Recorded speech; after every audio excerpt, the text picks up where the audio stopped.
how people are searching for content now. Why traditional media isn't working. It's not designed to be the answer. And so journalists, while they do amazing work, are writing what they believe is correct to write, but they're not necessarily writing correctly for the audience or for the tools. And so while the content can be amazing, if it's not designed for consumption and distribution, it's kind of useless. This is Small Press, Big Ideas, a podcast about the business of local news in the United States. I'm your host, Paul Gewertz. Small Press, Big Ideas is about the opportunities and challenges that local news publishers are facing for their businesses. I'll sit down and talk with journalists, entrepreneurs, nonprofit leaders, and more in the local news industry to find out what's working, what isn't, and how the local news ecosystem can innovate and flourish in the 21st century. Today on the podcast, I am joined by Ryan Heafy. Ryan is the co-founder and COO of 6am City, which, if you're not aware, is one of the fastest growing local media companies in the U.S., reaching millions daily with the most relevant need-to-know news and events through newsletters, social media, and more. So, Ryan, thanks for taking the time out of your day. I appreciate it. Thanks, Paul. Glad to be here. Yeah. And I've been watching 6am City for a while. You guys, kind of in our prep, I said you made some big moves recently, and we can talk about all that. But first, I would love it if you could just give us a bit of your background, like kind of your professional background, what drew you into local journalism and this model, and maybe like a bit of the story of 6am City. Love to hear it. Yeah, it sounds good. I think the start it was a mistake. I had no intention ever of getting into local media or trying to raise capital and enter the local media space, which is probably one of the hardest places to raise capital and grow a business successfully because most of the industry is in decline. My background is actually as a mechanical engineer. I worked in aerospace manufacturing for Sikorsky Aircraft, focused on growing the supply chain for the Black Hawk helicopter transmission. Traveled the world for several years. So I'm a Lean Six Sigma black belt manufacturing business process operations guy. I am not a media guy. And if we go back to when we started the company, we were being a little bit of a disruptor. The local journalists took note of that I was this guy that wasn't in the media space. And I was like, I don't even read books. I'm not a journalist. I just don't get it. And they just took to Twitter and just destroyed me. It was amazing. But what the value was is that we took my manufacturing process business mindset and merged it with my business partner, Ryan Johnston, who is co-founder and CEO of the company. And his family owned a legacy print media company in Greenville, South Carolina. And they had a weekly newspaper. They had glossy lifestyle publications, business journal, and more, but no digital presence. And so through leadership, Greenville, South Carolina, where we're headquartered and live still today, we had come to meet each other. We were kind of disruptors in local boards and different groups in the community, kind of challenging status quo and moving our southern city a little bit further forward and some of its structure, participating in economic development locally, and going, man, my family business doesn't have a digital presence. We would love to expand to more places, but the print model doesn't really work that way. And the writing on the wall says, we need an evolution here. And I had exited the aerospace industry after coming down to South Carolina to help run an aerospace manufacturing company. And I was trying to figure out what to do next. And long story short, a few conversations and beverages later, I came on as a contractor to help turn their family business into spinning up a digital product. We were following the model of Ted Williams in Charlotte. He had built the Charlotte Agenda, which later sold to Axios. And at the time when we started, we really just had the Hustle, the Skim, Morning Brew, and the Charlotte Agenda kind of all just coming out of the ground. Difference was the way that each of those businesses were financed. And ours was a product innovation of a legacy local media brand. So while a lot of folks were growing nationally, we were doing grassroots local. And how do we grow ourselves up? And so that my background plus Ryan's legacy media background kind of collided together to create a newsletter business that we have today. That's awesome. That's a different background than a lot of people that come on here. And it's interesting. A lot of times I've had people on who are COOs and it's just kind of like a title that's put upon them after being in the organization. Sounds like you're like a true operator though, with that background. So it's an interesting kind of mashup of how it kind of founded. That's really cool. It led a lot to the success. I mean, like the challenge with a lot of legacy media is that it's so rooted in like legacy infrastructure and mindset. And Ryan Johnston, it was all about creating content that people actually want to consume. And I was all about how do you do it efficiently and at scale with processes and infrastructure before AI was even here on the scene. How do you build this playbook to do this and be able to scale it and repeat it? And we are entirely different people with different perspectives and collide together. And as co-founders, the co-founder journey is such a different experience to be able to actually have someone to bounce your ideas off of, evaluate your MVP. Does this look like a duck, walk like a duck, and quack like a duck, and make money like a duck can't? Is it working? And it was. And so we had great traction out the gate, scaled to 7, then 21 cities, and now over 400. But maybe it would be helpful to share just at its core, 6 a.m. Delivers local newsletters in cities across America. It's typical 5-minute conversational, most relevant, need to know local news and events in a community. We really pride ourselves in our differentiator, which is that we don't cover politics. We don't cover crime. We don't cover divisive topics. We're more focused on being an economic engine for the cities we serve. How do you drive meaningful economic impact by letting folks know how they can spend their time, their talent, and their treasure locally? And that moves the needle for both the community. It's a brand safe environment for advertisers. Readers enjoy it. It brings trust and credibility back to news. And I think it also positions us for kind of the future of local media. Yeah. And you touched on a lot of stuff, but a lot of that stuff is exactly why I wanted to have you on, because you guys are doing a great job of it. You kind of touched on this in my next question.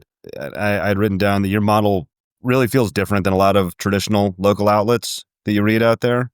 I'd love you to maybe expand on that and maybe talk about what part of 6 a.m.'s growth you've been most proud of, and also just touch on that part of how you get that different feel and kind of what the reporting looks like and stuff. Does that make sense? Yeah, I think the biggest differentiator is that we've completely reimagined the newsroom. So we're designing for the news consumer of tomorrow. We are building the newsroom 2.0, right? And so legacy models have such a massive overhead structure, deep journalistic bench. They're working aggressively on large bodies of work that take a ton of time, but then there's a problem. They complete that work. So some journalist in a traditional capacity does an investigative report. They've spent 80 hours on that investigative report, and then the distribution falls flat.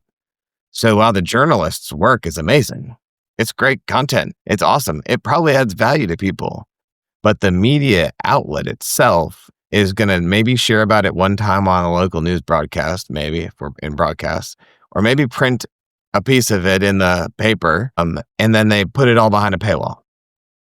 And so no one actually reads it because no one wants to pay for the subscription. That's not a sustainable model unless you're unless you're the New York Times or something. You have to be at scale. Local city paper at this point is not getting there. And so while you have all these legacy models that are relying on legacy means to reach people that are rapidly declining.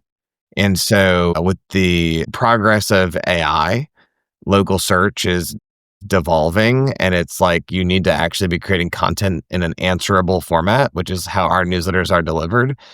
Small text-based pieces of content. We are highly optimized for GEO.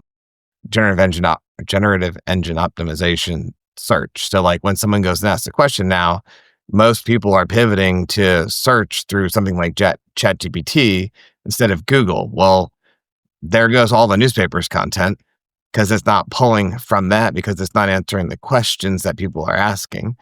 And then you have, and just the newspaper industry is just getting consolidated. They've sold off all their real estate, which was propping them up. And now there's nothing else to cut except the people and the products themselves. See the Atlanta, I think it was, or somebody just recently cut the entire paper production. We were going to see a lot more of that, right? Everyone's going to try to go and make the evolution to digital and cut that out. So that's reduces distribution. And the ones who were distributing a newspaper would say that here I'm sending out 10,000 copies.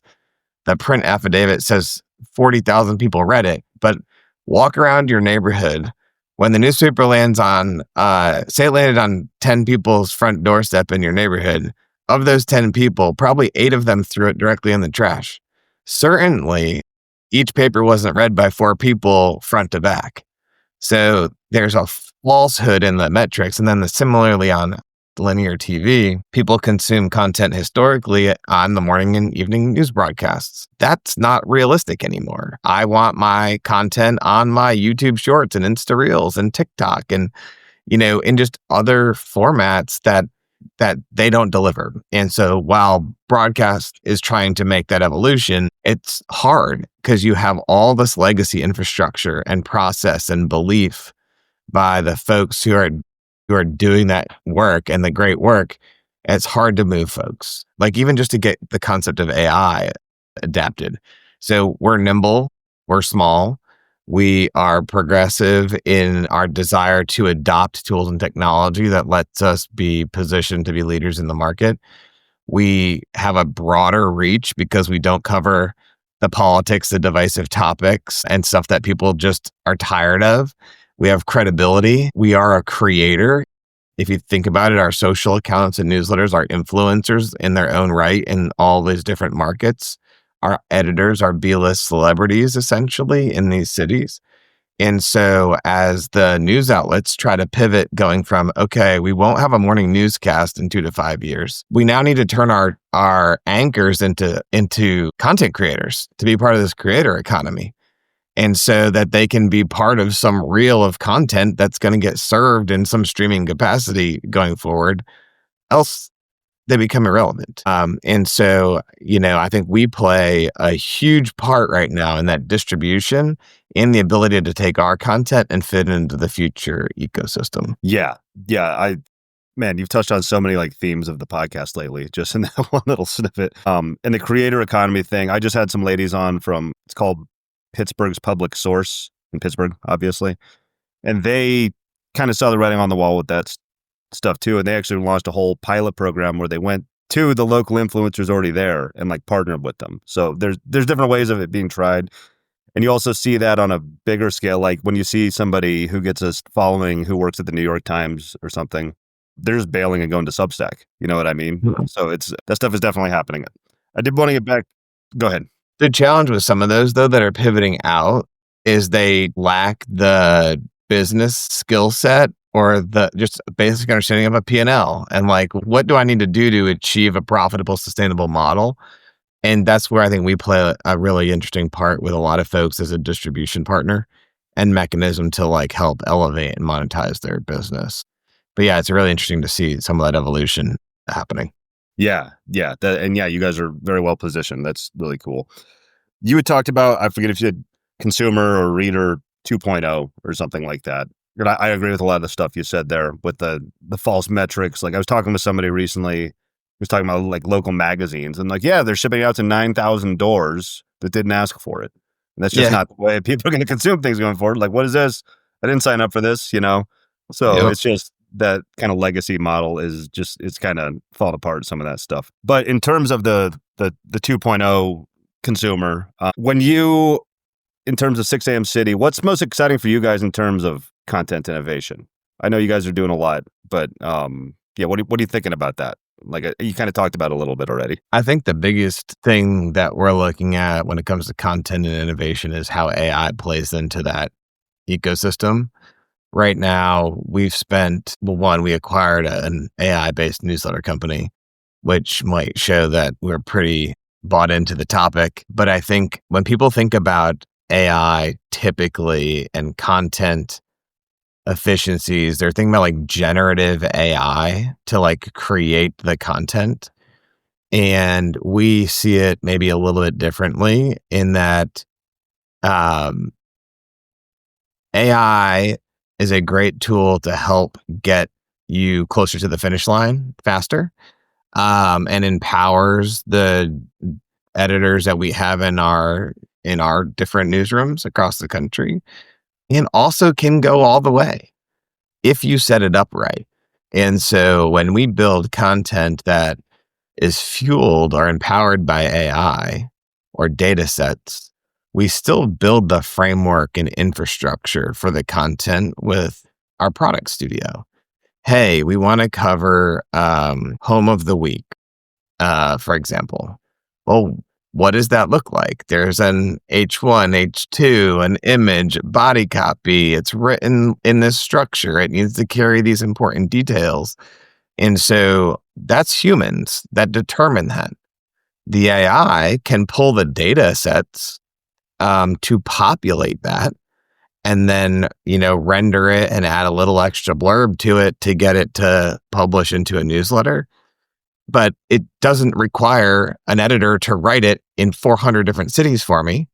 It requires an editor to one time create the template and infrastructure for the content that can then be augmented and enhanced by the AI and scaled by the AI. And so we're really looking at, like, from a content innovation perspective, like there's just intentional smart use of the tools that have become more and more readily available to be able to do things at scale, to buy time and let the editorial staff focus on where they're really good. I'll let them shine in the innovation and the content and ideation and strategy and what we go after, and leverage the tech to augment that or to make them so much more dangerous. Like I now can go source and pay attention to everything going on in a community, and I can deliver it to the editor in that city at 7:00 in the morning in a bulleted format of all the stuff that came out in the last 12 hours, so that they're not having to sit there like a news desk, waiting to listen to the police scanner for what's coming through, or look for a press release to come through, or scan through the city agenda for development news. No, all that's automated. It lands in the hands of the editorial staff, and then they are already on the production side, and they go cross-reference and validate, right? But they shouldn't have to spend hours and hours just trying to find the starting point. And so we really are working to optimize those areas of how content is created and produced in our cities. Yeah. And I think you're totally thinking about it in the right way. I've talked to a lot of publishers, worked with a lot of publishers, and there is that like whole segment of people who are like, we're not just going to let a robot write all our stuff. And like you said, you're kind of missing the point. There's so many efficiencies to be gained, just multiplying that human power, you know what I mean? And speeding everything up. And yeah, looked like you had something to say. Well, I think that the other piece of this is like AI is a amazing way to learn. So we acquired, 400 cities, 400 AI newsletters, right? And we know that we can expand that to 2,000 very quickly because the model and infrastructure works and it adds value to those communities. But it also allows me to build reputation, credibility, audience. It lets me leverage self-serve advertising opportunities, national advertising, like dollars that creates a foundation for any city in America. And if I can take and plant we call them our seed markets, if I can plant those seeds all over the country, I can now compare 2,000 markets growth. I can compare the pride and place of the consumers in those markets. I understand where the advertising potential is already in an automated capacity. I have lead gen basically on advertisers. I have a built-in audience. I now get it to pacing at $5,000 a month, $5,000 to $7,000 a month. in revenue, and I go hire an editor. Okay, hire an editor, apply some additional sales talent, and we take markets, we call them from seed to launch to growth to profit. And so our profit markets have a full-time editor, for full-time salesperson, some additional product features. And in one city, the newsletters can do 600 to 1.2 million a year in annual revenue with that profit model. So seed is your stepping stone. It lets us identify and go, hey, these are the 10 overperforming markets.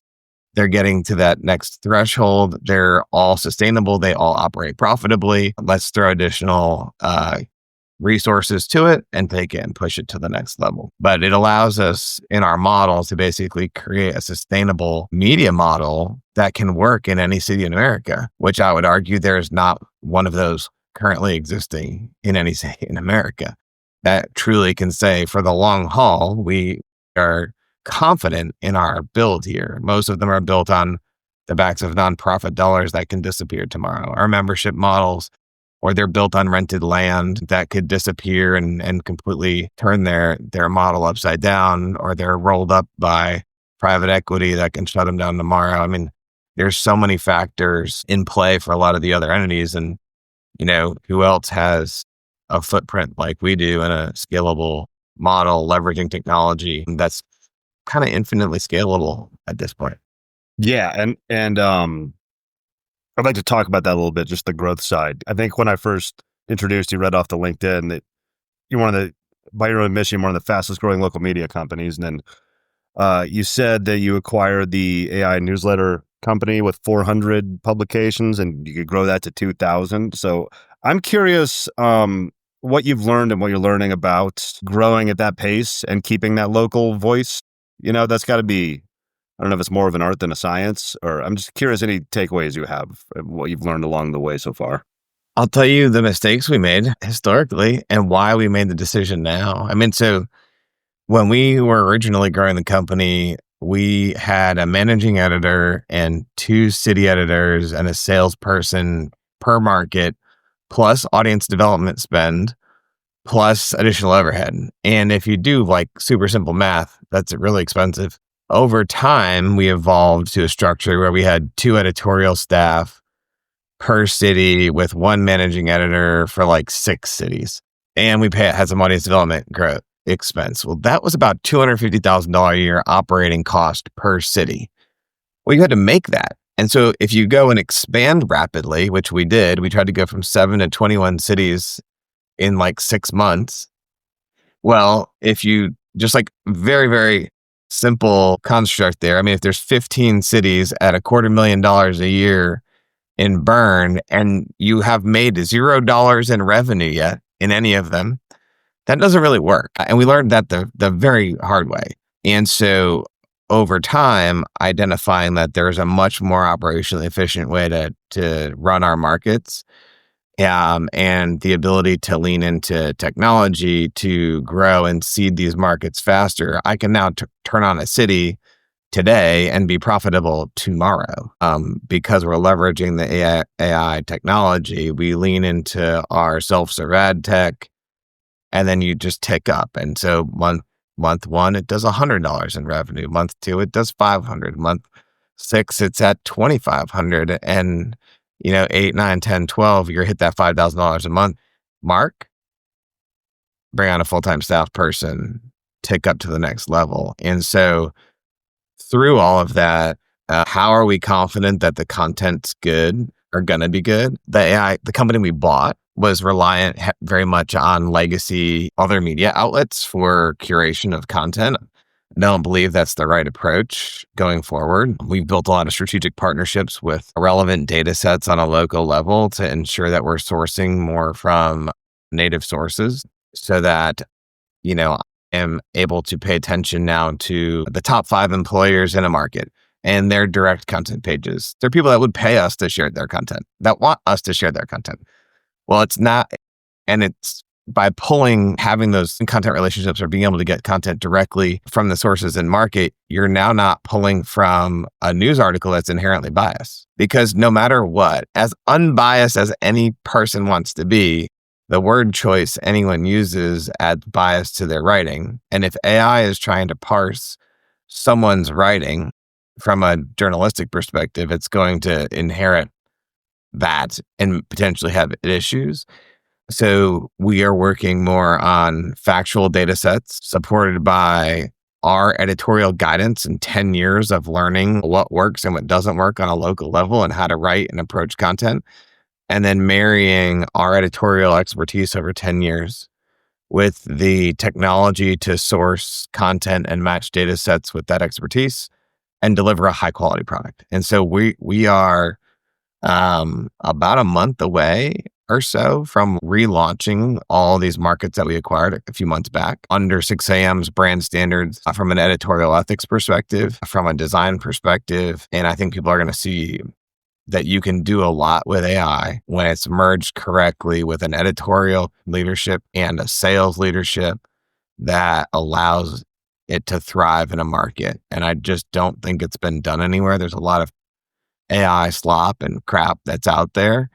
And I think that we have a different approach with 10 years of history behind it to change the game. Yeah. Yeah. And, last thing anybody wants is another AI slop. That stuff's getting worse too. I was on the call with a guy the other day, and it was kind of like a eureka moment when he mentioned it. He's like, AI has an input problem. Up to this point, AI has had decades and centuries of content to parse through and everything, and everybody's getting reliant on it. But if the new stuff isn't going out, then it's just going to get sloppier and junkier like that. So it's just an interesting tidbit that somebody else had kind of touched on the other day. We believe you can also help to train it. The flip side is we are actually taking data, creating the answers for it. So we have the ability to become a source. I mean, look at ChatGPT's big reliance on Reddit. Mm-hmm. And that's not it just randomly picked Reddit. There's a very specific reason why it's picked Reddit.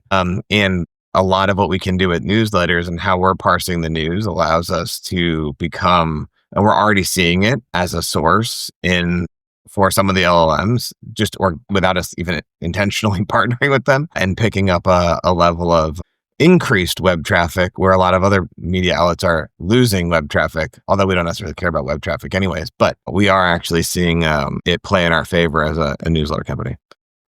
Super interesting. It's fun. The Reddit deal and everything. My wife, just a side note, her go-to now, if she's looking for something, like she wants clothes for our toddlers or something like that. She just goes to ChatGPT and it's like toddler clothes Reddit and just tells it to go search Reddit for. But that's kind of a different use case also. But that's how people are searching for content now. Yeah. Which is why traditional media isn't working. It's not designed to be the answer. And so journalists, while they do amazing work, are writing what they believe is correct to write, but they're not necessarily writing correctly for the audience or for the tools. And so while the content can be amazing, if it's not designed for consumption and distribution, it's kind of useless. And so there needs to be an evolution and a training and some stuff to help move the great work that's been done traditionally to this era. So I didn't have this in the questions, but you kind of brought it up and I think it would be pretty useful. When you were talking about, you were launching cities and immediately had $250K of operating expenses and stuff. And, you had to find the revenue for that.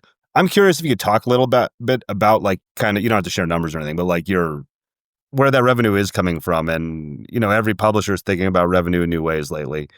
Do you see any big opportunities for monetization going forward? Or just what's that whole side kind of look like to you guys right now? I'm curious. I think a lot of what people think is going to work for monetization does not work. It can in niche environments, things like events or things like membership, subscription, giving campaigns, nonprofit funding, whatever. I mean, there's a lot of things there, but if we look at media landscape, unless you have some meaningful reach, it's not necessarily worth it. And so I talk a lot about the event-based approach. I'm going to throw a happy hour thing and hope some people come out to my event so I can pick up some subscribers for my newsletter. That's going to make me money. I'm like, well, how much time did you spend? What was the bar tab? Like all these things. And like at the end of the day, if it cost you $2,000 to do a thing, whatever like the acquisition strategy is or monetization strategy, if your fulfillment cost outweighs what you make or what you get in subscribers or what you could spend that money and time and effort doing elsewise, it's a bad idea. And so for us, we measure all of the acquisition opportunities or revenue generating opportunities against like the acquisition. I can pick up a subscriber for well below $1. Well, that means if I spend $1,000 to do an event, I need to, one, generate 1,000 subscribers, or two, make more than $1,000. And a lot of people just don't process all of that effectively. So I think a lot of those things, while they're flashy and cool and fun and people can get behind them, like you really need to understand what the ROI is and the long-term vision of those activities is. Direct ad sales, though, is where it's at, I think, especially in local media. Adapting and positioning yourself for the evolving landscape. A lot of people have performance-based dollars around SEO-based activity. Well, as that stuff moves to GEO, are you optimized for those types of shifts to pick up those dollars? I think that our ability to generate revenue on a regional level is where we win and where a lot of folks can win, but a lot of folks are not positioned for it. So if I'm in our headquarters in Greenville, South Carolina, if I was just selling in Greenville, South Carolina, my revenue potential is limited to that market. But if I'm in Greenville, South Carolina, and Charlotte, North Carolina, and Columbia, South Carolina, and Atlanta, and Chattanooga, Tennessee, and I have this whole region, and I have a healthcare system or a financial institution that's in all these markets, well, now instead of 36 or whatever it is, $36,000 a year in one market, it's a $212,000 a year contract with one advertiser. And so the ability to optimize higher AOV with fewer people is way better. So then having to fulfill stuff for 10,000 like small advertising clients. So direct sales, high CPM, which is really just flat rate buys with bigger regional advertisers is, I think, the best path for a lot of media companies, because the national stuff, the ad networks, the CPC, CPL, performance-based stuff isn't going to carry the bag to actually cover your expenses in most instances, unless you have a big distribution list or reach. That's going to change the game, or you can get massive brand dollars. I mean, if you're not signing those kind of contracts, I don't think it's a sustainable approach. Whereas the highest CPM rate, if we compare everything to a CPM rate, the highest rates are on local, then regional, and then national. And there's just been a lot of additional things that have brought down the media industry and devalued content or newsletters, or similar to the web, right? You had websites spin up and salespeople that were selling linear TV or print magazine stuff, high CPM rates or flat rates. Well, then the web turned on and everyone started giving away the display for nothing as added value. And then live intent comes in and now it's just a dumpster fire of crap on people's sites. And they have a million pop-ups and all sorts of annoying things that make them very little money unless you have a large amount of traffic. Similar thing happened with newsletter industry, and people, like a lot of legacy publishers, gave away the email ad inventory for nothing. Yep. And then you have that combined with ad networks that come in, and it's similar to live intent, maybe a tiny bit better. And so it's just a race to the bottom in a lot of ways. So figuring out those direct relationships and having the sales team and providing value or allowing yourself to get the bigger brand deals, that's where the money's at. And that's where it is for us. I mean, a large majority of our revenue is in direct sales, local, regional ad dollars in cities across America. And then it's important to take the lower dollar things and automate them.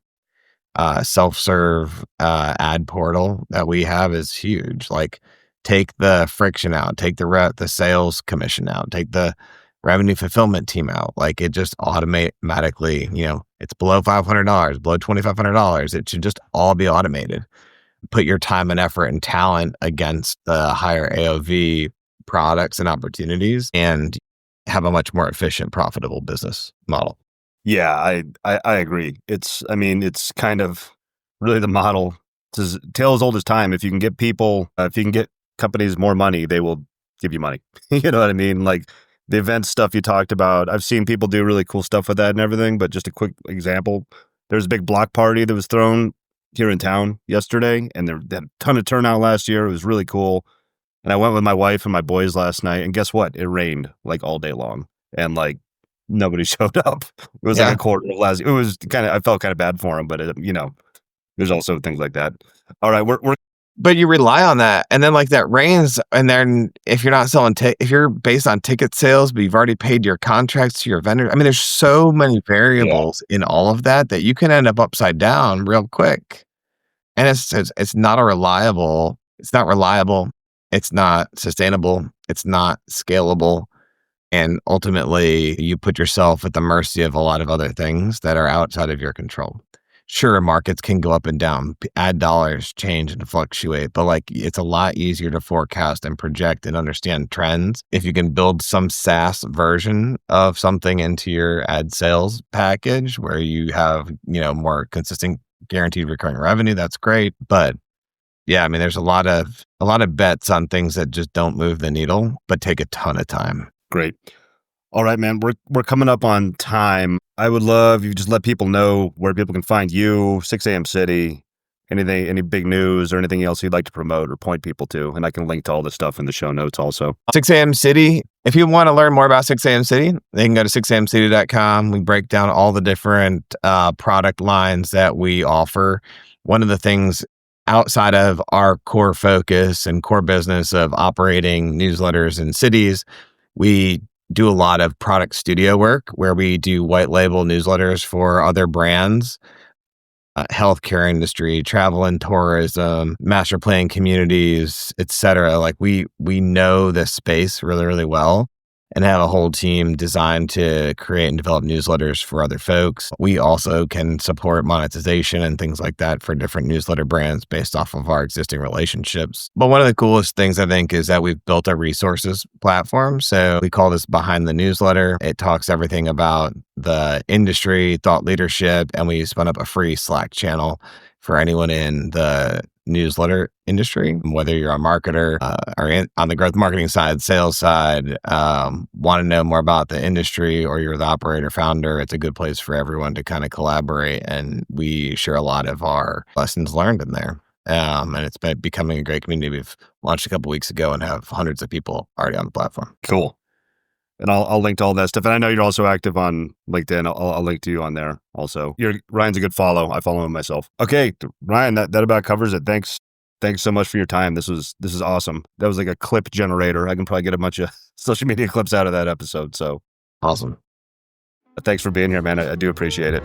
Sounds great. Appreciate it, Paul. Thank you. Thank you for listening to Small Press Big Ideas. You can subscribe on Apple Podcasts, Spotify, or wherever you listen to podcasts. If you'd like to help the show, the best thing you can do is to tell a friend or colleague and just take a few minutes to leave a rating and a review on whatever platform you're listening to right now. It only takes a minute out of your day, but it really does help the podcast grow and reach more ears. Check back for new episodes every Monday.